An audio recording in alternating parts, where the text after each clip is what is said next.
नमस्कार व्यूअर्स, मैं हूं अमीश देवगन और आप देख रहे हैं इस समय सीएनबीसी आवाज पे टक्कर।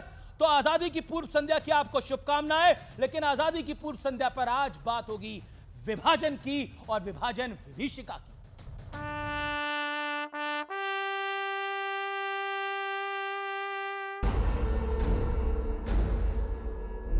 At the stroke of the midnight hour, when the world sleeps, India will awake to life and freedom.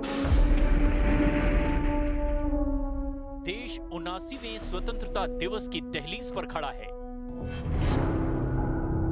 लेकिन 1947 में इस आजादी से पहले और इसके कई दिनों बाद तक जो हुआ उसे बताने के लिए शब्द कम पड़ जाएंगे। ऐसा नरसंहार हुआ कि करीब 10 लाख लोग मारे गए, 1.5 करोड़ लोग बेघर हो गए, करोड़ों मकान दुकान जलाए गए, 83,000 से ज्यादा महिलाओं का रेप हुआ। हालात ये थे कि लाशों से भरी हुई ट्रेन पाकिस्तान से भारत आ रही थी और ये सब सिर्फ इसीलिए हुआ क्योंकि उस दौर के नेताओं ने कमरे में बैठकर कागज पर लकीर खींच दी। हम आजादी का जश्न मनाते हैं, लेकिन बंटवारे का दर्द आज भी हिंदुस्तान के सीने को छल नहीं करता है। किसने किया धर्म के आधार पर विभाजन? इस देश का विभाजन धर्म के आधार पर कांग्रेस पार्टी ने किया है। विभाजन की क्रूर यादों को अगली पीढ़ी तक पहुंचाने के लिए मोदी सरकार 14 अगस्त को विभाजन विभीषिका स्मृति दिवस के तौर पर याद करती है। लेकिन सवाल ये है कि क्या ये विभाजन वाली सोच आज भी जिंदा है? कहीं भाषा के नाम पर तो कहीं जाति के नाम पर।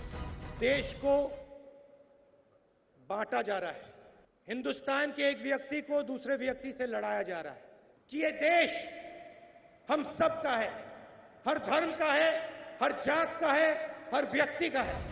तो कहीं धर्म के नाम पर। நாம் ஒழிக்கத்தான் வேண்டும், எதிர்க்க முடியாது. கொசு, டெங்கு காய்ச்சல், மலேரியா, கொரோனா இதையெல்லாம் நம்ம எதிர்க்க கூடாது, ஒழித்து கட்ட வேண்டும். அப்படிதான் இந்த சனாதனம்। यानी आज के दौर में भी बंटवारे की सोच पर पॉलिटिक्स जमकर हो रही है।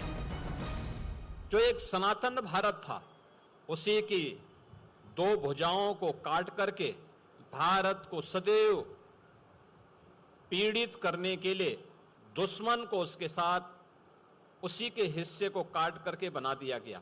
अगर हम इतिहास को जाएंगे तो पता चलेगा कि हिंदू महासभा और मुस्लिम लीग दोनों की जो का प्रयास था कि विभाजन हो। तो आज सबसे बड़ा सवाल यही कि 1947 में पड़ी बंटवारे वाली सोच की नींव कब ध्वस्त होगी। इसी पर होगी देश की सबसे बड़ी बहस। और अब वक्त है सुप्रसिद्ध विश्लेषण का। ये नजर डाल लेते हैं 1947 से 2025 तक बंटवारा पॉलिटिक्स का विश्लेषण। आज मैं एक एक करके आपको हर तथ्य और तथ्य पे लेके जाऊंगा। धर्म वाला बंटवारा, इसे ध्यान से सुनिएगा, ये एक तरह के बड़ा खुलासा भी है। धर्म के आधार पर भारत के टुकड़े हुए, जो लोग कहते हैं ना कि आज धर्म की बात होती है, आज हिंदू मुसलमान की बात होती है, धर्म के आधार पर दो टुकड़े किए गए। बंद कमरे में हुए फैसले की कीमत करोड़ों लोगों ने चुकाई है व्यूअर्स। करीब 10 लाख लोग मरे, 1.5 करोड़ से ज्यादा बेघर हुए। यह अनुमानित आंकड़ा है, यह आंकड़ा इससे कहीं ज्यादा होगा, मैं आपको यकीन देकर यह बात को कहता हूं। इसके बाद लाशों से भरी 83,000 से ज्यादा महिलाओं का रेप हुआ। लाशों से भरी ट्रेन पाकिस्तान से भारत आती थी, मतलब ट्रेनें कट के भारत आई। पंडित नेहरू ने बिना परिणाम सोचे बंटवारा मंजूर किया, ऐसा आरोप उन पे लगता है, उनके दौर के नेताओं पर लगता है। आज के दौर का बंटवारा क्या है, आइए आज पर लेकर आता हूं मैं आपको। आज के दौर का बंटवारा क्या है? धर्म के आधार पर, यानी हम ब्लैक एंड व्हाइट से कलर में आए हैं।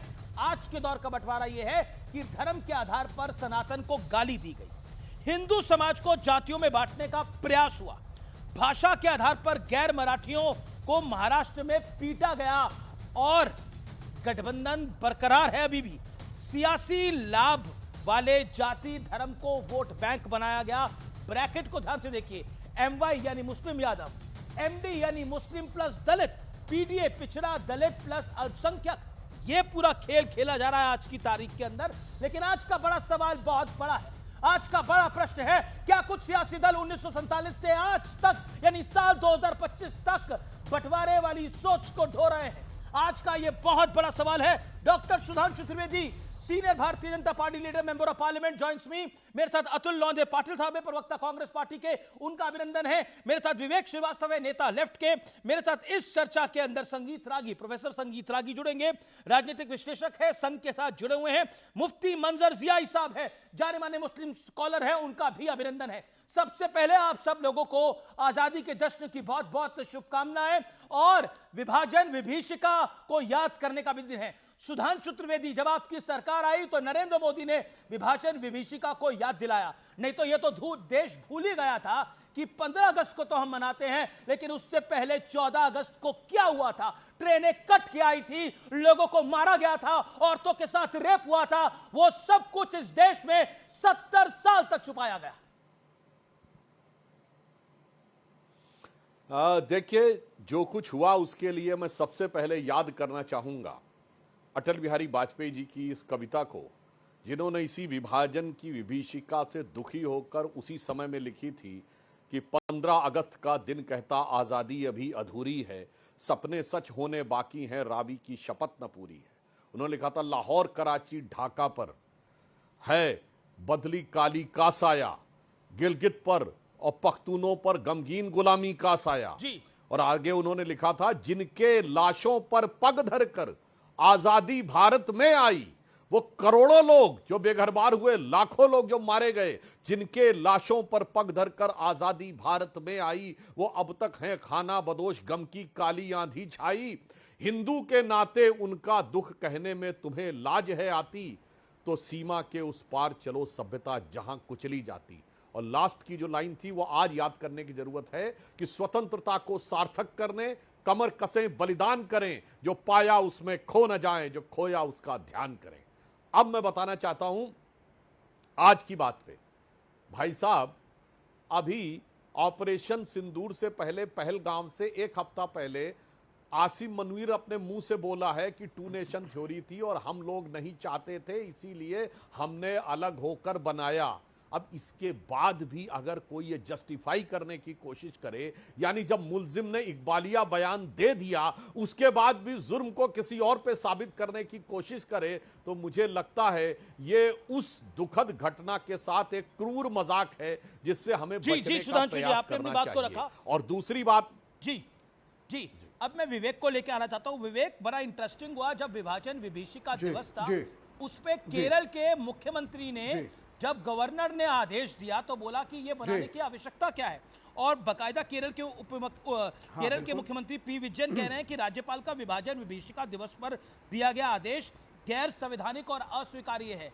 क्या आप 14 अगस्त को, 15 अगस्त से जो पहले आती है 14 अगस्त, उसको आप अस्वीकार करते हैं? विभाजन हुआ ही नहीं क्या इस देश का?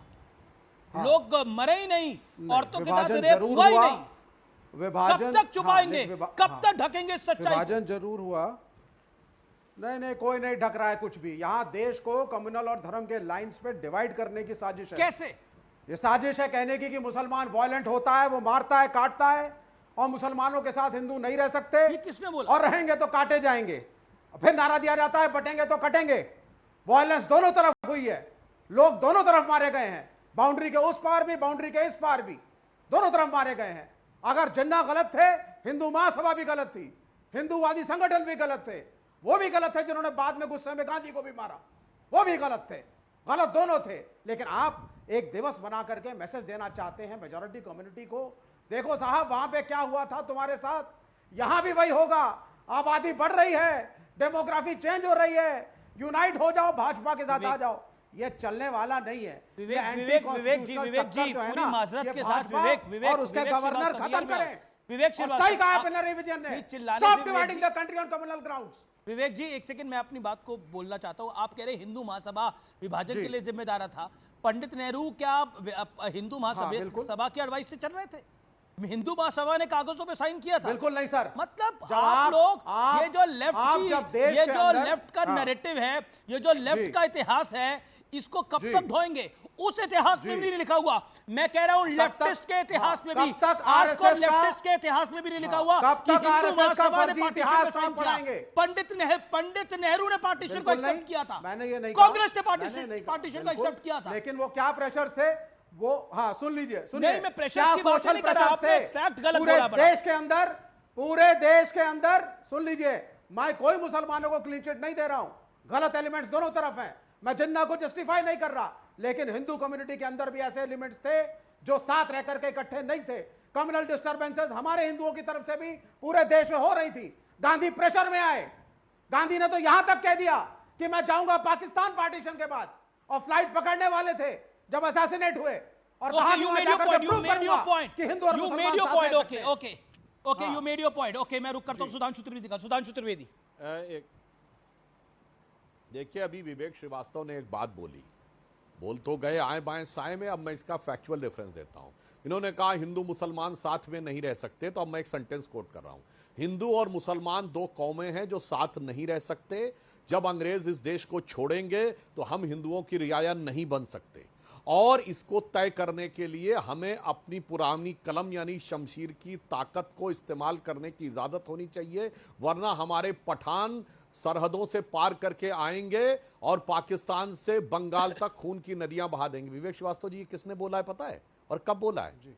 या ऐसे ही आके आए बाएं बोलने लगते हैं आप लोग?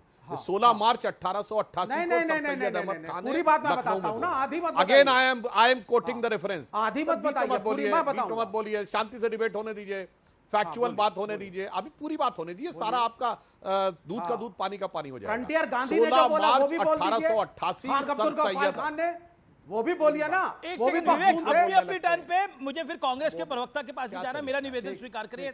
40 सेकंड सुधांशु जी आप बोलिए, फिर मैं विवेक हाँ, आपको बस काउंटर का मैं मौका जल्दी दूंगा। से समाप्त करता हूं ताकि इन लोगों का जो एक झूठ है वो एक्सपोज करता हूं। 16 मार्च 1888 को सर सैयद अहमद खान ने लखनऊ में दिया गया भाषण है, इन वर्बेटम कोट कर रहा हूं। उससे पहले 28 सितंबर 1887 को उन्होंने मेरठ में यही बोला है। अब उसके बाद समझिए इन्होंने कहां से घुटने टेकने शुरू कर दिए। इन्होंने खालिद अब्दुल गफ्फार खान जैसे लोगों के साथ कितना अन्याय किया। 1913 में वक्फ बोर्ड का एक्ट आता है, किसके कहने पे? मोहम्मद अली जिन्ना के कहने पे, जो कि इनके साथ था। 1916 में लखनऊ कांग्रेस अधिवेशन में ये मुसलमानों की पृथक निर्वाचन क्षेत्र की मांग स्वीकार कर लेते। स्टेप बाय स्टेप सुनो भाई, आए बाएं साए मत करो, तब तक संघ पैदा भी नहीं हुआ था। 1916 में यह लखनऊ कांग्रेस अधिवेशन में मुसलमानों के लिए पृथक निर्वाचन क्षेत्र की मांग स्वीकार कर लेते हैं, वही लाके जाके पाकिस्तान बने। फिर जिन्ना का और हौसला बढ़ता है, वो 1920 में कहता है मैं महात्मा गांधी को महात्मा नहीं बोलूंगा, ये हिंदू उपाधि है। इसीलिए किसी मूवी में आपने देखा होगा हमेशा मिस्टर गांधी बोलता था, कभी गांधी जी या महात्मा गांधी नहीं बोलता था। इन्होंने एक्सेप्ट कर लिया, फिर उसकी हिम्मत और बढ़ी। 1924 में उसने कहा वंदे मातरम नहीं बोलूंगा, इन्होंने एक्सेप्ट कर लिया। मेरे भाई संघ तो उसके बाद 1925 में आया। आए बाएं साए मत बोला करो, फैक्ट पे बात किया करो। और उसके बाद मैं फिर यह कहना चाहता हूं, जिस समय विभाजन की बात आई, जो प्रस्ताव कांग्रेस कमेटी में पारित होना था, पुरुषोत्तम दास टंडन ने, जो बाद में कांग्रेस के अध्यक्ष बने, बड़ा ओजस्वी भाषण दिया। मगर उसके बाद माउंटबेटन ने मैसेज भेजा गांधी जी को कि यह क्या हो रहा है, क्या कांग्रेस की कार्य समिति में पास नहीं हो पाएगा। और तमाम लोगों के विरोध के बावजूद कांग्रेस ने अपनी कार्य समिति में देश के विभाजन का प्रस्ताव पारित किया। इसलिए मेरे भाई अंट-शंट बोलने से पहले, और एक भी फैक्ट मैंने गलत बोला हो तो आप मेरी बात कहिए तो मैं वापस ले लूंगा, अन्यथा। और जिस समय आप कहते हैं सावरकर जी 4 साल के थे जब सर सैयद अहमद ने बोला है, सावरकर जी 4 साल के थे। झूठ का पुलिंदा लगाते रहते हैं ये लोग। ओके, अतुल लोंदे पाटिल साहब, मैं आपके नेताओं को सुन रहा था। वो नेता कहते हैं कि संघ और भारतीय जनता पार्टी ने ये पूरा विभाजन कराया, लेकिन विभाजन में तो कांग्रेस इन्वॉल्व थी। विभाजन के कागजों पे साइन तो कांग्रेस के नेताओं ने किए, जिस कांग्रेस के आप अपने आप को वंशज कहते हैं। मेरा हम्बल प्रश्न ये है, क्या विभाजन विभीषिका को आप मानते हैं या नहीं मानते, इस विभाजन के दंश को? मैं अपेक्षा करता हूं जिस तरह से सुधांशु जी को आपने शांति से सुना, बीच में आप बोलोगे नहीं, क्योंकि इतिहास बड़ा है। और सुधांशु जी हाँ, तो जब आप पहले बोल रहे थे, पहला आपका जो डायलॉग चल रहा था, शुरुआत जहां से की, तो मुझे वहां पर दिख रहे थे अंग्रेज, मुझे वहां पर दिख रहे थे, मेरे स्मृति पटल पे आ रहे थे जिन्ना, मेरे स्मृति पटल पर आ रहे थे आरएसएस, मेरे स्मृति पटल पर आ रहे थे सावरकर। ये सबने मिलके इस देश का जो विभाजन करा है वो सारा इतिहास में सब सामने खड़ा है। किसने 1936 में सबसे पहले टू नेशन थ्योरी रखी अहमदाबाद के अधिवेशन में हिंदू महासभा के? सावरकर ने रखी।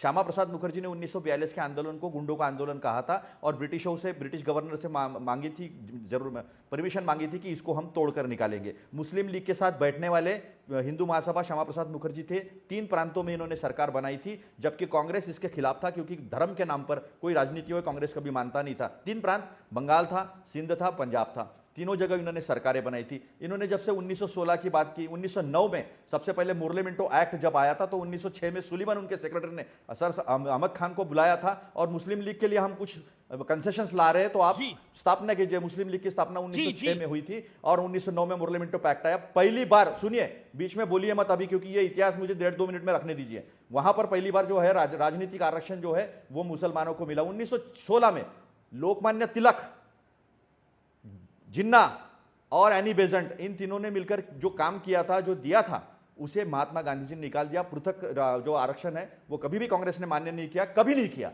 अब रही बात, किसने लिखा था बंच ऑफ थॉट में कि हमें अंग्रेजों के खिलाफ लड़ना नहीं है, हमें इस देश के मुसलमानों को खत्म करना है, मुसलमान नहीं चाहिए इस देश में। ये गोलवलकर ने लिखा था बंच ऑफ थॉट में, ये उनका कहावत था। किसने? सावरकर जी ने आईएनए के खिलाफ, इंडियन नेशनल आर्मी के खिलाफ और नेताजी सुभाष चंद्र बोस के आर्मी के खिलाफ 2 मिनट कराई थी, सावरकर जी ने कराई थी। और आज भी हमारा, सुनो, आज भी हमारी जब प्रार्थना होती है, आज भी हम झंडा गीत गाते हैं, उसके पहले सबसे कौमी एकता के नाम पर वंदे मातरम कहते हैं। सवाल पूछ रहा हूं, उसका 30 सेकंड में जवाब दीजिएगा।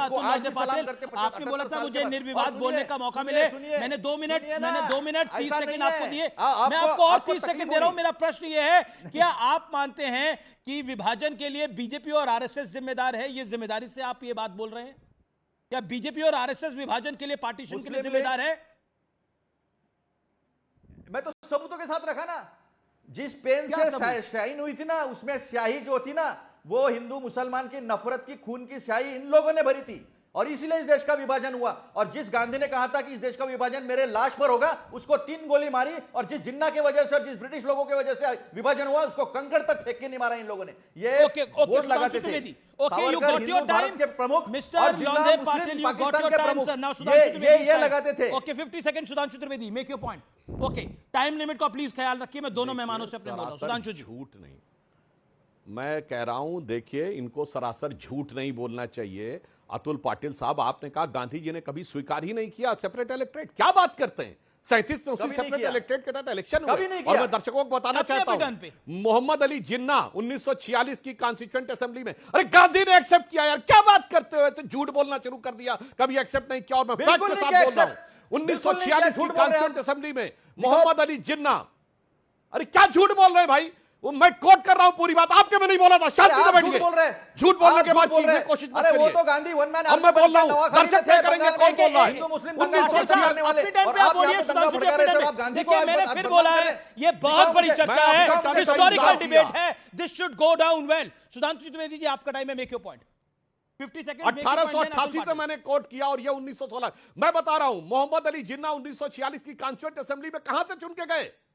अतुल लौंडे पाटिल जी, कान खोल के सुनिए, वो ढाका से चिटगांव से नहीं गए, लाहौर, कराची, रावलपिंडी से नहीं गए, मुंबई से चुन के गया, मुंबई की बाइकुला सीट से चुन के गया, जो उसी मुस्लिम सेपरेट इलेक्टोरेट के तहत थी। झूठ बोलने की इंतहा होती है भाई, आके सरेआम झूठ बोल के चले जाएंगे और उसके बाद कहेंगे ऐसा नहीं वैसा। दूसरी बात, मौलाना आजाद की किताब कोट कर रहा हूं, इंडिया मीन्स फ्रीडम, जिसके उन्होंने आखिरी के 40 पेज कहे थे मेरी मौत के 30 साल बाद जारी किए जाए। उन्हें क्या पता होगा उनकी मौत के 30 साल बाद भी राजीव गांधी होंगे। उस पर उन्होंने सीधे सीधे लिखा, कांग्रेस कार्य समिति में, कांग्रेस में नेहरू जी और पटेल जी को उन्होंने आरोप लगाया कि इन लोगों ने तैयार किया। चौथी बात, कान खोल के सुनो, लियोनार्ड मोस्ले को 1960 में नेहरू जी ने इंटरव्यू में देते हुए कहा कि हम लोगों ने विभाजन इसलिए स्वीकार कर लिया क्योंकि हम थक गए थे, हमारा नेतृत्व तो बूढ़ा हो रहा था, अगर हम अखंड भारत के लिए संघर्ष करते तो जेल जाने की स्थिति आती, हम जेल नहीं जाना चाहते थे। लियोनार्ड मोस्ले को दिए गए अपने इंटरव्यू में 1960 में, the last days of British Raj, page number 260, जाके देख लीजिएगा। यार ऐसे मत बोला करिए भाई, मैंने 1888 से आज तक कितने रेफरेंसेस कोट किए और आप आकर कुछ भी ऐसे हवा में आके वही पुरानी वाली चीजें बोलना शुरू कर देंगे। और आपने तो टर्की के खलीफा का समर्थन किया, गांधी जी ने टर्की के खलीफा का समर्थन किया, उसका भारत के मुसलमानों से क्या लेना देना भाई? आपने खुद जाके तुर्की में खलीफत खत्म हो गई फर्स्ट वर्ल्ड वॉर के बाद, उसको भारत के मुसलमानों से क्यों जोड़ा? Sudhanshu ji, you made your point. Atul Patil ji, अब आपके बीच में नहीं बोले। सुधांशु जी, आप बीच में नहीं बोलते हैं, लेकिन अतुल पाटिल जी, अब आपका टाइम है, योर रिप्लाई 1 मिनट, बोलिए। अभी ऐसा है कि 1946 में कैबिनेट मिशन आया था। कैबिनेट मिशन आने के बाद उन्होंने ए बी सी में जो है देश का डिवीजन किया था, और परफेक्टली उन्होंने जो जहां मुस्लिम बहुल प्रदेश है वहां पर पाकिस्तान का निर्माण कैसे होगा ये करने की कोशिश की। नेहरू जी उसके बिल्कुल खिलाफ थे, कांग्रेस उसके खिलाफ थी। सबसे पहले सपोर्ट करने वाले तो यही लोग थे। ये लोगों ने कभी स्वाधीनता संग्राम के इसमें कभी सहभाग नहीं दिया। 15 साल नेहरू जी जेल में रहे और 15 साल गांधी जी रहे, 10 साल तक नेहरू जी जेल में रहे, और ये उनको जेल का डर दिखाते हैं, जेल नहीं रहते। 16 अगस्त 1948 को डायरेक्ट एक्शन डे जिन्ना ने डिक्लेयर किया था। उसके खिलाफ आर्मी कम होते हुए 2,70,000 हमारे पास थी, 2,40,000 पाकिस्तान के पास गई थी। उसके बाद अकेले गांधी जी इकलौते नवाखाली में इस दंगल को खत्म कर रहे थे। जब माउंटबेटन को कहना पड़ा कि ये वन मैन आर्मी है, इन्होंने क्या किया? इन्होंने दंगल भड़काने का काम किया। इन्होंने इस देश के विभाजन को इसलिए मान्य किया क्योंकि इनके किताबों में लिखा है इस देश के 3 दुश्मन। इनका प्रीफेस है बंच ऑफ थॉट का, वो ये कहता है कि इस देश के 3 दुश्मन है। पहला दुश्मन है मुस्लिम, दूसरा दुश्मन है क्रिश्चियन, और तीसरा दुश्मन जो है वो कम्युनिस्ट है। तो इन्होंने नफरत की राजनीति ही बोई है। मेरे इस सवाल का जवाब सुधांशु जी दे कि जिस गांधी ने कहा इस देश का विभाजन मेरे लाश पर होगा, उसको 3 गोली मारी, और जिस जिन्ना की वजह से हुआ उसको क्यों नहीं मारी? दूसरा सवाल यह है, तक भी चल रही है अतुल पाटिल क्या 2025 तक भी नफरत की राजनीति चल रही है? सिंगापुर के रेडियो से यह क्यों कहा कि जिन्ना और सावरकर, आप जिस देश के साथ जो गलत कर रहे हो, हिंदू मुसलमान की राजनीति करके नफरत फैला रहे हो, आपको इतिहास माफ नहीं करेगा। ये सुभाष चंद्र बोस जी ने सिंगापुर रेडियो से कहा था, ये नहीं कहा था कि okay, you made your point. Okay, it mean आपने 2 मिनट अपनी बात को रखा। अब सुधांशु त्रिवेदी आपकी बारी है। सुधांशु जी वो कह रहे हैं कि नफरत की राजनीति को आप आज भी बढ़ा रहे हैं। 1947 से 2025 तक नफरत की गंदी राजनीति। मैं दर्शकों से कहता हूं, न मेरी बात पे भरोसा करिए, ना अतुल पाटिल जी की बात पे, और व्यक्तिगत होने की कोई आवश्यकता नहीं है। किसी भी मामले पर दर्शक अपने आप तय करेंगे। ये खुद बोले 16 अगस्त 1946 को डायरेक्ट एक्शन कभी व्यक्तिगत नहीं होता। किसने करवाया? नहीं, ठीक है, वही मैं कह रहा हूं अतुल जी, इसमें कोई ऐसी बात नहीं। जैसे आपने 1916 लखनऊ कांग्रेस अधिवेशन का लोकमान्य तिलक उसके अध्यक्ष नहीं थे, अंबिका चरण मजूमदार ने उसकी अध्यक्षता की थी।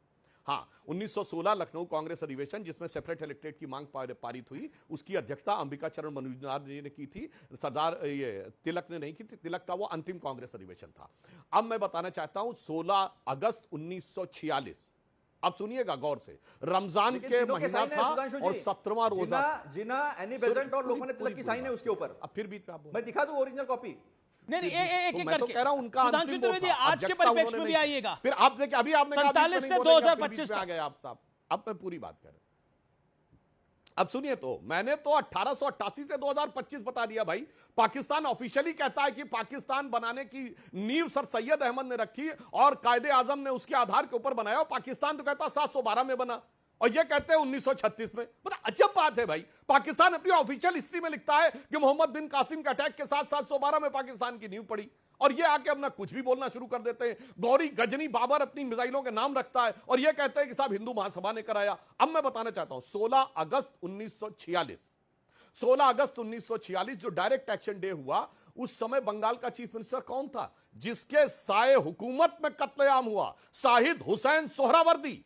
और उसके 16 दिन बाद 2 सितंबर 1946 Jawaharlal Nehru cabinet mission plan के तहत वेवल के द्वारा शपथ लेते हैं, यूनियन जैक झंडे के नीचे ट्वीन की निष्ठा की शपथ लेते हैं, और फिर मुस्लिम लीग से कहते हैं हमारे साथ शामिल हो जाओ। अब सुनिए, वही सोहरावर्दी जिसने कत्लेआम कराया वो पाकिस्तान नहीं जाता है, उसके ऊपर इनकम टैक्स का नोटिस था। तो नेहरू क्या करते हैं, ये भारत सरकार को इन्होंने तत्कालीन वित्त मंत्री को लिख के भेजा कि इनके खिलाफ कार्रवाई करने से गलत मैसेज जाएगा इनकम टैक्स के नोटिस से, और ये भारत में ही रहेगा। और वो 2 साल में अपने सारे इनकम टैक्स के केसेस सेटल करके भाग गया, और 5 साल बाद पाकिस्तान का प्रधानमंत्री बना। और वही सोहरावर्दी जिसके साथ जाकर नोआखली में महात्मा गांधी मिले। इसलिए मेरे भाई फिर दर्शकों से कहता हूं, एक एक फैक्ट वेरीफाई करिएगा। अगर मैं झूठ बोल रहा हूं तो अलग बात है, मैं ये भी कहूंगा सोशल मीडिया। विवेक भी कुछ कहना चाहते हैं, अतुल पाटिल भी कुछ कहना चाहते हैं। सुधांशु जी, आपने भी 1 मिनट 50 सेकंड अपनी बात को रखा। विवेक कुछ कहना चाहते हैं? ओके, नहीं, okay Atul 1 second, Vivek hold on, Atul Patil 40 second, 40 second नहीं, गलत इतिहास बता दिया सुधांशु जी ने। 40 सेकंड, सिर्फ 40 सेकंड। हाँ बोलिए, ज्यादा नहीं, अतुल जी बोलिए। 40 सेकंड। सबसे पहली बात, सुहरावर्दी के साथ सरकार स्थापन करने वाले श्यामा प्रसाद मुखर्जी थे 1942 में।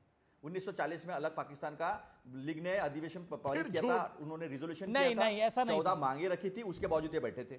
दूसरी बात जब सरकार बनी उसमें श्यामा प्रसाद मुखर्जी को भी उन्होंने मंत्री बनाया था और डॉक्टर बाबा साहब अंबेडकर को भी मंत्री बनाया था। 1946 में पूरी स्वाधीनता, पूरा ट्रांसफर ऑफ पावर होने का था, जो 15 अगस्त को हुआ। 15 अगस्त में तिरंगे झंडे के नीचे हुआ और उसमें भी श्यामा प्रसाद मुखर्जी मंत्री थे। अंबेडकर जी को तो हरवाया ही कांग्रेस ने था, किया गया था, इसलिए लीग ने गवर्नमेंट ज्वाइन नहीं किया था। अंबेडकर जी को तो हरवाया ही कांग्रेस ने कैबिनेट था। मिशन और वेवेल प्लान दोनों एक्सेप्ट नहीं किया था, इसलिए मुस्लिम लीग सरकार में शामिल नहीं हुई।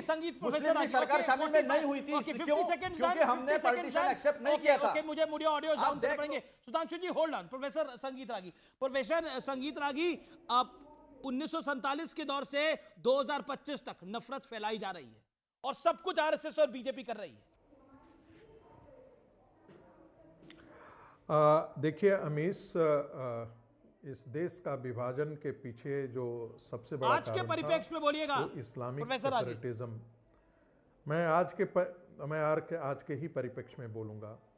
इस देश का विभाजन इस्लामिक सेपरेटिज्म की मानसिकता जो थी उसके कारण हुई थी और उसको खाद पानी का देने का काम जो है वो कांग्रेस पार्टी ने किया था। ये हम ही नहीं कह रहे हैं, ये Pandit Jawaharlal Nehru Indian Muslim volume 10, उसमें जवाहरलाल नेहरू गांधी जी को पत्र लिखते हैं और कहते हैं कि जिन्ना का जो डिमांड है वो सुरसा की तरह, सुरसा शब्द का प्रयोग किया है, सुरसा की तरह मुंह बाए हुए खड़ा, एक डिमांड पूरा करते हैं दूसरा। तो दिम्ना के डिमांड के आगे झुका कौन था? ये मुस्लिम लीग थी। और अभी सुधांशु जी ने कोट किया था 1886, 87, 88 में सर सैयद का, उस पर हम दोबारा नहीं जाना चाहते हैं। आज के परिप्रेक्ष्य में उस इस्लामिक सेपरेटिज्म की मानसिकता को भारत विभाजन के बावजूद भी जिंदा रखने का काम किसने किया है? कांग्रेस और वामपंथियों ने किया है। तीसरी बात, अतुल लौंडे पाटिल जी ने एक बहुत बड़ी गलती की और गलत तथ्य प्रकट किया। बंच ऑफ थॉट 1965 में आया था मेरे मित्र, वो 1940, 42, 45 में नहीं आया था। ये आप थोड़ा सा आप करेक्ट कर लीजिए, यदि मैं गलत करूंगा तो आप जरा मुझे करेक्ट कर दीजिएगा। तीसरी एक और बात जिक्र करना चाहूँगा, ऐसी क्या गलती थी, ध्यान रखिएगा जरा सा, ऐसी क्या जरूरी थी कि आप 8 जुलाई 1947 को आपका बाउंड्री जो है वो पंजाब के बाउंड्री के लिए डिसीजन होता है और 17 अगस्त 1947 को बाउंड्री डिसाइड होता है रेड क्लिफ के द्वारा। 15 अगस्त को भारत विभाजन होता है, भारत का निर्माण होता है और 14 अगस्त को पाकिस्तान बन जाता है। लाखों लोग, करोड़ों लोगों को ये पता नहीं था कि हम भारत के इसमें हैं या पाकिस्तान के अंदर हैं। और ऐसी स्थिति में कितने लोगों का कत्लेआम हुआ ये आंकड़ा आज तक नहीं है। सर आपने अब 2 मिनट अपनी बात को रखा। विवेक, आज भी आप इसी विभाजन की सोच को खाद पानी दे रहे हैं, पॉलिटिकल टूल की तरह इस्तेमाल कर रहे हैं। लेफ्ट आज भी विभाजन विभीषिका को नहीं मनाने देता केरल के अंदर। अमीश 40 सेकंड मनाएंगे, ये बेकार की चीज है। मैं आ रहा हूं आपके पास, मैं आपके पास प्रोफेसर आगे वापस आऊंगा। विवेक जी, हाँ, देखिए रूलिंग पार्टी इस वक्त ये बीजेपी और आरएसएस एक मैसेज देना चाहते हैं। ये कहना चाहते हैं साथ दो कम्युनिटीज साथ नहीं रह सकती हैं। ये कह रही हैं, सुन लीजिए, ये मुसलमान जो यहाँ पर ये बेकार की चीज है, हम नहीं मनाने देंगे। तो काम की चीज क्या आपके लिए? हम नहीं मनाने देंगे। हमास के लिए, तो हमास के लिए आप रैली निकाल रहे थे अपने यहाँ पर, और अभी दूसरे आ गए केरल में, जिसमें लगभग 1.5 से 2 करोड़ से लोग इफेक्टेड हुए, 10 लाख लोग मारे गए, 83,000 महिलाओं का रेप हुआ। वो आपके लिए बेकार की चीज है विवेक? वो बेकार की चीज है आपके लिए? तो आप तो उसको क्योंकि कोई बोले कि 47 से 25 तक ये नफरती एजेंडा आप ही लोग चला रहे हैं। वन साइडेड पिक्चर दिखा रहे हैं। आप दोनों तरफ से बोलिए, आप बोलिए दोनों कम्युनिटीज के लोग मारे गए, बाउंड्री के दोनों तरफ मारे गए, बुरे लोग दोनों कम्युनिटीज में हैं और ऐसा नहीं करना चाहिए। और एक होता है कि एक कम्युनिटी को पूरी सारा का सारा टिकड़ा मुसलमानों के सर पे फोड़ दो। ये मुसलमान, ऑल वायलेंस बाय मुस्लिम, सबसे बुरे लोग मुसलमान। आपने लिया, सब बिल्कुल लेंगे हम, हमारा क्लियर स्टैंड है। हम नहीं मानते इस चीज को। हमारे हिसाब से वायलेंस का कोई धर्म नहीं है और हम मुसलमानों के ऊपर हम नहीं टिकड़ा फोड़ने वाले। प्रोफेसर उतने ही दोषी हमारे देश के भी लोग यहाँ सभी। ओके, 40 सेकंड प्रोफेसर आगे। देखिए देखिए गांधी जी को भी आखिर मैं जब कहता हूं तो उसके पीछे तथ्य भी है। गांधी जी को भी आखिर क्यों यह कहना पड़ा कि average Muslim is a bully and average Hindu is a coward. ये हम नहीं कह रहे हैं, ये गांधी जी को स्वयं मुस्लिम मानसिकता के बारे में विभाजन विभीषिका बेकार की चीज है। इस पर आपका टेक प्रोफेसर? नहीं, लेकिन मारा उसको बिल्कुल नहीं। विभाजन की विभीषिका से भारत सीखा नहीं, भारत की विभाजन से सीखा नहीं भारत। और 22-23% मुसलमानों के लिए जो 35% जमीन दी गई थी, उस मुस्लिम लीग को फिर से खड़ा करने का काम कौन किया? कॉन्स्टिट्यूएंट असेंबली डिबेट पढ़िए, मुस्लिम लीग को उस अपराध बोध से मुक्त करने वाला व्यक्ति जवाहरलाल नेहरू थे। और उसी मुस्लिम लीग को फिर केरल में दोबारा खड़ा करने वाला कौन पार्टी था? मुस्लिम लीग को कांग्रेस पार्टी थी। ऐसी मानसिकता को, रेडिकल इस्लाम की मानसिकता को आजाद भारत में आज इस स्तर तक खड़ा करने वाला कौन है? कांग्रेस पार्टी थी। क्योंकि नेहरू से लेकर के आज तक गांधी परिवार सत्ता के लिए किसी भी हद तक जाने की, क्योंकि गांधी परिवार की बात आई है, मुझे कांग्रेस के लिए देश मायने नहीं रखता है, उसके लिए भारत की संस्कृति मायने नहीं रखती है, उसके लिए भारत की सभ्यता मायने नहीं रखती है, उसके लिए सत्ता मायने रखती है। और इन वामपंथियों को तो इस भारत की संस्कृति सभ्यता से कोई लेना देना नहीं है। रेडिकल इस्लाम कुछ नहीं होता है, रेडिकल इस्लाम होता ही ये दिन में एक झंडे लेते हैं, रात में कुछ और झंडे लेकर के चलते हैं। ओके 30 सेकंड विवेक जी। देखिए, रेडिकल इस्लाम कुछ नहीं होता है, ये सिर्फ डिवाइड एंड रूल करने के लिए भाजपा का प्लांटेड एक शब्द है। There is nothing called radical Islam. Radicals हर धर्म में होते हैं, हर धर्म के अंदर गलत लोग होते हैं। वर्ल्ड वॉर 2 में जब मारा गया ज्यूज को, तो मुसलमानों ने नहीं मारा। जब अमेरिका ने उठा करके वियतनाम वॉर किया, इराक को खत्म किया, तालिबान को फंड करके क्रिएट किया रशियंस के खिलाफ, बाद में ट्विन टावर नहीं करा। ये कहना don't use the word radical Islam. विभाजन विभीषिका बेकार की चीज है, ये नहीं होनी चाहिए।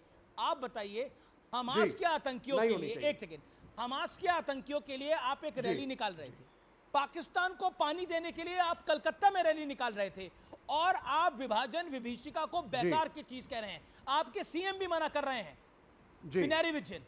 मतलब सोचिए, ये हम नहीं मानते ये विभाजन विभीषिका। अगर आपको आज आप एक सेकुलर देश हैं, सभी धर्म एक समान है, अगर आप कोई ऐसा इवेंट करते हैं जिससे कम्युनल डिसहार्मोनी क्रिएट हो, एक धर्म को जबरदस्ती आप कटघरे में खड़ा करना चाहते हैं और मेजॉरिटी को मैसेज देना चाहते हैं कि देखो कितने खतरनाक लोग हैं। क्या ये आपको लगता है कम्युनल इवेंट है विभाजन विभीषिका, मुफ्ती जियाई साहब? With all due respect and sorry I am coming late. देखिए मैं बहुत ही जिम्मेदारी के साथ चंद जुमलों के साथ अपनी बात शुरू करूंगा। जो अभी हमारे भाइयों ने बातें कही हैं, सबसे इम्पॉर्टेंट ये है कि विभाजन में हिंदू और मुसलमानों ने जो दर्द सहा है, इस दर्द को कब तक कर्ब में मुब्तला करके रखेंगे। मैं एक शेर ये कहना चाहूँगा, कन कन पावन देश की धरती, इन धरोशी अंबर है और सतरंगी है छटा यहाँ की, भारत कितना सुंदर है, हरे भरे हैं खेत ये सारे, भोले भाले गांवर हमारे, और कल कल बनती नदियाँ प्यारी, माटी अपनी अरवर है। अब ऐसे इस खूबसूरत देश के अंदर में हमारे बड़ों ने, बुजुर्गों ने अपना सब कुछ कुर्बान करके इस देश को इतना खूबसूरत बनाया, लेकिन पुरानी बातों को ला करके आज भी मुसलमानों को ज़र्ब पहुंचाना, उन्हें तकलीफ देना, उन्हें कहीं ना कहीं निशाने पर लाना, ये कि क्या सही हो सकता है? क्या हिंदुस्तान के मुसलमान बार बार अपने देश प्रेमी होने का सबूत कितनी बार आप इनसे मांगते रहेंगे? कितनी दर्द और कितनी तकलीफ गुजारेंगे आप? हर मुसलमान इस बात का, देखिए विभाजन जो नीति थी वो सबसे खतरनाक पॉलिसी थी। वो जिन लोगों ने भी बनाया था वो सिर्फ और सिर्फ यहाँ के रहने वालों को दर्द दिया था। हिंदुस्तान के हिंदुओं ने, देखिए मैं तो ये बार बार ये कहता हूँ, चाहे वो जिन्ना हो, चाहे वो नेहरू हो, या वो जो बड़े लोग जिन लोगों ने बनाया था, उस दर्द को बार बार याद करा करके कहीं ना कहीं नफरत को बोने की कोशिश हो रही है। इस नफरतों को ना बोया जाए, बल्कि मोहब्बतों को आम किया जाए, जो कि यहाँ का हिंदू और मुसलमान इस मुल्क को आगे ले जाने की कोशिश कर रहा है, इस मुल्क को आगे ले जाने की कोशिश कर रहा है। आज हम इतनी ऊंचाई पर हम बढ़े हुए हैं, आखिर क्यों हमें दर्द में मुब्तला किया जाता है? आखिर क्यों एक समुदाय के लोगों पर क्यों विभाजन को याद ही क्यों करना? अगर मारे गए 1.5 करोड़ लोग, बेघर हो गए, 10 लाख लोग मारे गए, 83,000 महिलाओं के साथ रेप हुआ, जो आंकड़े हैं सरकारी, में तो क्या बड़ी बात हो गई? हुआ तो हुआ, भूलिए। 84 हुआ इस देश के अंदर, भागलपुर दंगे हुए, क्या हुआ इसके अंदर? हुआ तो हुआ, भूलिए इसको। आप लोग याद मत करिए इसको। पैलेस्टाइन को याद करिए, हमास को याद करिए, आगे ले इन सब जाने चीजों के को लिए याद करने की आवश्यकता ही अपना नहीं। रोल अदा किया है। सुधांशु जी की टीम, उसकी पार्टी अपना रोल अदा कर रही है। हम सबको मिलकर के अपना रोल अदा करना पड़ेगा। आपने बात को सही बोला, हम आगे बढ़ सके। Let him reply. मुफ्ती मंजर ज़ियाई, भिन्न भिन्न भाषाएं, अलग अलग विश्वास है यहाँ पर। ओके, सुधांशु त्रिवेदी। मैं देखिए मुफ्ती साहब ने जो बोला तो मैं उनसे पूछना चाहता हूं, अगर ज्यूस का हाँ मैं बता रहा हूं, ये अभी दूध का दूध पानी का पानी हो जाएगा। अगर यहूदियों का होलोकॉस्ट म्यूजियम बनता है तो कोई जर्मन नहीं कहता कि मेरी भावनाएं आहत हो रही हैं। yes. अगर होलोकॉस्ट पे फिल्म बनती है सेविंग प्राइवेट रियॉन या शिंडलर्स लिस्ट, कोई जर्मन नहीं कहता है कि मेरी भावनाएं आहत हो रही हैं। यहूदियों और जर्मनों के बीच में सौहार्द बिगड़ जाएगा, ईसाइयों और यहूदियों के बीच में गड़बड़ हो जाएगा। आज अगर जनरल डायर को कातिल कहा जाता है तो भारत का कोई ईसाई नहीं उसकी भावना भड़कती है कि जनरल डायर, कर्जन, वेलेजली और ये चर्चिल, इनको आप खलनायक क्यों कहते हैं? तो क्यों नहीं मुसलमान कह सकता कि जिन्ना से हमारा कोई मतलब नहीं? अगर आप कहते हैं कि भावनाएं भड़क रही हैं, इसका मतलब जिन्ना से, सोहरावर्दी से, बाबर से, तुगलक से, औरंगजेब से जोड़ रहे हैं ना मेरे भाई। तो फिर अपनी जहनियत बदलिए। और जैसे भारत का क्रिश्चियन कहता है कि मेरा कोई लेना देना नहीं, किंग जॉर्ज ने जो किया, भारत की क्वीन विक्टोरिया ने जो किया, जो चर्चिल ने किया, जो जनरल डायर ने किया, भारत के मुसलमान को खड़े होके एक तरीके से सीधे प्रस्ताव पारित करना चाहिए कि जिन्ना ने बहुत बड़ा नुकसान किया। मगर यह शायद इसलिए नहीं हो पाएगा। फिर मैं कोट करना चाहता हूं बाबा साहब अंबेडकर को। बाबा साहब अंबेडकर ने अपनी किताब पाकिस्तान अथवा भारत का विभाजन में लिखा है, बहुत क्लियर कट। और ये विवेक जी और अतुल जी को बहुत ध्यानपूर्वक सुनना चाहिए। उन्होंने लिखा, भारत का विभाजन यदि होगा तो तभी सार्थक होगा जब पूरी आबादी का अदला बदली हो जाए। फिर कह रहा हूं बाबा साहब अंबेडकर ने लिखा, उन्होंने उदाहरण देकर लिखा कि जैसे 1930 में ग्रीस और टर्की का विभाजन हुआ, पूरी जनसंख्या का ट्रांसफर हो गया, टर्की के क्रिश्चियन ग्रीस चले गए और ग्रीस के जो मुस्लिम थे वो टर्की आ गए। यदि ऐसा नहीं होगा तो बाबा साहब ने लिखा है कि पाकिस्तान से तो हिंदू भगा दिए जाएंगे, मगर भारत मिली आबादी का देश रहेगा और विभाजन का कोई अर्थ नहीं रह पाएगा। तो मुफ्ती साहब एक बार आप कुछ कहना चाह रहे हैं? जी एक मिनट, देखिए मैं आपको बताऊं सुधांशु जी, हिंदुस्तान के मुसलमानों ने अब जिन्ना के चेहरे पर थूक दिया और मौलाना अबुल कलाम आजाद ने जामा मस्जिद की सीढ़ियों पर खड़े होकर के जब हिंदुस्तान के मुसलमानों को आवाज लगाई, हिंदुस्तान का सारा मुसलमान हिंदुस्तान की जमीन को चूमते हुए यहां खड़ा हो गया और कहा कि हम अपने बुजुर्गों की हड्डियों को छोड़ करके यहां से दूसरे मुल्क नहीं जाने वाले हैं। बाबा साहब अंबेडकर की इस जमीन को हम छोड़कर नहीं जाएंगे। हमारे बड़े पुरखों ने यहां पर सब कुछ अपना कुर्बान कर दिया और हमने, अपने बड़ों ने, हमारे लोगों ने यहां पर सब कुछ अपनी जिंदगी गंवाई है। हम इस मुल्क को छोड़ करके कहीं नहीं जाने वाले। ये छोड़ने की बात तो मुसलमानों ने उसी दिन कर दिया था जिस दिन उसके चेहरे पर थूक करके भगा दिया था कि हम तुम्हारे साथ नहीं बल्कि उस जमीन के साथ है जिस जमीन पर हमारे पुरखों की हड्डियां लगी हुई हैं, उस जमीन के साथ है जिस जमीन पर हमारे आबा अजदाद की मैयतें हैं, उस जमीन पर है जहां पर हमारे आबा अजदाद की खबरें हैं। हम इसे छोड़कर नहीं जाएंगे क्योंकि यहां से हमें वो दिली लगाव है, हमारा गहरा ताल्लुक है, जो जमीन से हमें प्यार है। और मेरे पैगंबर अलैहिस्सलाम ने कहा, हुब्बुल वतन मिनल ईमान, ईमान से मोहब्बत, मुल्क से मोहब्बत करना ईमान का हिस्सा है। और उसी हिस्से को बयान करते हुए आज हम यहां पर हैं और किसी भी हमारे पास ऑप्शन होने के बावजूद हम कहीं नहीं गए। फिर भी हमसे यह सवाल किया जाता है कि आप हिंदुस्तानी है या नहीं। ये कितना दर्द भरा हो सकता है सुधांशु जी। क्या आप हमारे दिल की तड़प को महसूस नहीं करते? क्या आपको यही नहीं लगता कि हम हिंदुस्तानी मुसलमान जो मुल्क से मोहब्बत करते हैं, अपना सब कुछ कुर्बान करने को तैयार हैं, फिर भी आप हमसे सवाल करेंगे तो कहीं ना कहीं तकलीफ तो जरूर पहुंचेगी। आपको इस बात का ध्यान रखना चाहिए क्योंकि आप सत्ता में हैं और अगर आप अपने प्रजा का ध्यान नहीं रखेंगे तो पाटिल, मैं आऊंगा आपके पास। सुधांशु जी 40 सेकंड में जवाब देना तो लौंदे पाटिल। सुधांशु जी। हाँ मैं बता, देखिए मुफ्ती मंजर साहब को ये खुमार में डूबी हुई तकरीर तो बहुत जबरदस्त है, मगर आपने एक भी चीज सच नहीं बोली है। जिन्ना के मुंह पे किसी ने नहीं थूका, मगर मौलाना आजाद के चेहरे के ऊपर कीचड़ फेंका गया अलीगढ़ में, यह ऑन रिकॉर्ड है और मौलाना आजाद ने कहा है। नंबर 2, बात कान खोल के सुनिए, जितनी मुस्लिम डोमिनेंट कॉन्स्टिट्यूएंसीज थी उनमें 95% मुसलमानों ने, आज के भारत के उत्तर प्रदेश में, यूनाइटेड प्रोविंस में 73 में 64, आज का जो गुजरात और महाराष्ट्र है यानी बॉम्बे प्रेसिडेंसी 30 में 30, और साउथ इंडिया जो मद्रास प्रेसिडेंसी 28 में 28, और जिन्ना को मुंबई में 95% वोट मिले थे। और फिर इसका मतलब 95 और नहीं, एक मिनट सुनिए पूरी बात। और यह झूठ है कि हमने इस मुल्क को चुना। पर जनवरी 1948 में सरदार पटेल ने कलकत्ता में भाषण दिया कि भारत के अधिकांश मुसलमानों ने पाकिस्तान बनने के लिए वोट किया है। मैं नहीं मानता एक दिन में दिल बदल गया, मगर अब जो होना था वो हो गया।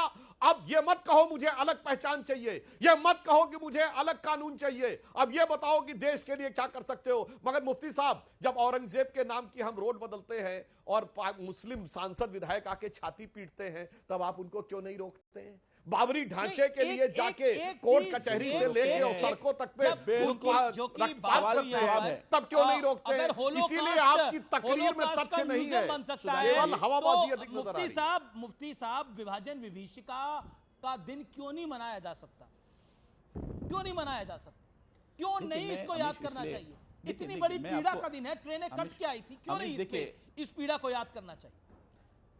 अमीश, ये दिनों से खत्म ना होने वाली दास्तान है, ये कभी खत्म हो ही नहीं सकती। नहीं, ये खत्म नहीं हो सकती, लेकिन जो दर्द और कर्ब में है, अगर आजादी नहीं भूलनी चाहिए तो विभाजन भी नहीं भूलना चाहिए। क्या हिंदुस्तान, सुनिए ना, नहीं, मैं तो कहता हूं कि दिलों का हर दर्द याद है, कल भी याद था, आज भी याद है और हमेशा याद रहेगा, और ये भूला नहीं जा सकता है। लेकिन जिस तरीके का माहौल बनाने की कोशिश हो जा रही है, एक कटाक्ष किया जा रहा है, एक मुस्लिम समुदाय पर सिर्फ कटाक्ष किया जाता है। नहीं, मेरा परिवार खुद पाकिस्तान से जुड़ा है, मेरे परिवार ने विभाजन का दंश झेला है, विभाजन का दंश झेला है। मेरे दादा के मेरे परिवार ने अपनी जान दी है इस मुल्क के लिए साहब। मेरे परिवार ने इस मुल्क के लिए अपना खून बहाया है, मेरे परिवार ने इस मुल्क की आजादी के लिए अपना सब कुछ कुर्बान किया है। बिल्कुल हम वो लोग हैं जो अपने मुल्क की आन बान शान की खातिर जान देने वाले लोग हैं साहब। 70 साल इस विभाजन को क्यों नहीं याद किया गया? विभाजन हमारे दिलों का दर्द है, लेकिन याद क्यों नहीं किया गया 70 साल इस विभाजन को? ये विभाजन याद किया जाना चाहिए था, ये दिलों में दर्द है, लेकिन साथ ही साथ कटाक्ष नहीं किया जाना चाहिए, किसी समुदाय पर कटाक्ष नहीं किया जाना चाहिए, नहीं होना चाहिए कटाक्ष, किया जाना चाहिए। मुसलमान का नाम लेकर के यही मैं कहना चाहता हूँ कि हर दर्द को याद करें, हर तकलीफ को, दौर को याद करें, अतुल पाटिल कांग्रेस अतुल पाटिल ऑन स्क्रीन। अतुल भाई, सारी बातें एक तरफ, मैं इस डिबेट पे नहीं पड़ता विभाजन क्यों हुआ, कैसे हुआ, किस लिए नहीं हुआ, लेकिन 70 साल तक इस विभाजन को याद क्यों नहीं किया गया? आपकी सरकार सबसे ज्यादा रही, क्या आपको लगता नहीं है ये आपकी सरकारों की त्रुटि थी? अगर आप आजादी बनाते थे, आजादी का जश्न मनाते थे, तो विभाजन के उस दंश को भी याद करना चाहिए जो हुआ था। इतने लोग विस्थापित हुए थे, इतने लोग, करोड़ों लोग, लाखों लोग मारे गए थे। देखिए, ये तो मानवीय सभ्यता का सबसे बड़ा माइग्रेशन था, इससे बड़ा माइग्रेशन कभी नहीं हुआ। वो दुख तो है, क्यों नहीं किया आपकी सरकार? लेकिन नाक रगड़ कर को किसको माफी मांगनी होगी ना, सुनो ना, अगर नाक रगड़ कर किसी को माफी मांगनी होगी ना, तो इस देश में आरएसएस, हिंदू महासभा और श्यामा प्रसाद मुखर्जी को मानने वाले जो लोग हैं ना, उन्होंने इस होलोकॉस्ट के लिए, इस त्रासदी के लिए और देश के विभाजन के लिए नाक रगड़ कर माफी मांगनी चाहिए। हम उस पटेल के विचारधाराओं के हैं जिस पटेल ने कहा था कि हिंदू राष्ट्र एक पागलपन है, और उनका भाषण अभी भी मेरे पास है, जिन्होंने आरएसएस के ऊपर बैन किया था, आरएसएस को डाला था। और मेरे पास ये भी सब तथ्य है कि जिन्ना के परिवार से भाजपा ने जो है चंदा लेती रही, पॉलिटिकल चंदा, जिन्ना के परिवार से, जिन्ना की पुत्री यहीं पर थी, उनके परिवार से 80-85 तक ये लोग चंदा लेते रहे। तो ये हमको न सिखाए, जिनके एक व्यक्ति भी स्वाधीनता संग्राम में जेल में नहीं गया, जिसने एक गोली भी नहीं खाया, वो लोग हमको न बताए। और वंदे मातरम कहने से, भारत माता की जय कहने से गोली लगती थी, तो ये लोग है ना।